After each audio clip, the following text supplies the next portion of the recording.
For the third morning in a row, the country woke up today to the latest instalment of the Anglo tapes obtained by the Irish Independent. This is a conversation between Chief Executive David Drum and his colleague John Bowe. Get into the simple speak.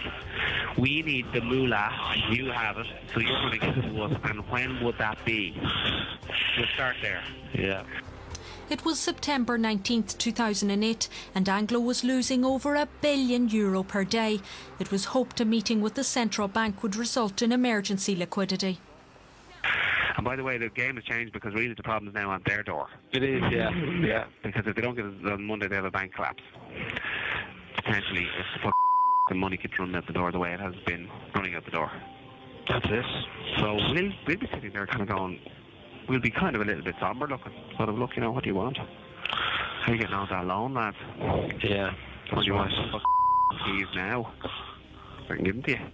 Handing the keys back is exactly the fear faced by homeowners who are struggling to pay their mortgages as a result of the economic crisis in which Anglo had its own role. Getting banks to address that problem is the focus of a new code of conduct on mortgage arrears, published today by the central bank.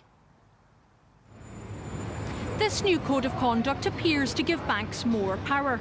Under the old code, there was a 12-month moratorium on legal action against a homeowner in arrears. But now, if you fail to reach a deal with your bank, that's been reduced to between 3 and 8 months. There's also no longer a limit to the number of times your bank can contact you if you're having trouble repaying your home loan. And in cases of last resort, borrowers can lose their tracker mortgages. The changes basically make it easier for the banks to harass customers and borrowers in distress. Critically, the limit of 3 successful contacts a month has been lifted. Now, if the banks want, they can put your phone on auto dial all day. It's entirely possible that this will be abused. It strips away much needed protections for customers. The central bank's new code is designed to tackle the enormity of the mortgage crisis, and figures show us the number of private mortgages in arrears is on the rise, with 1 in 8 in some sort of arrears.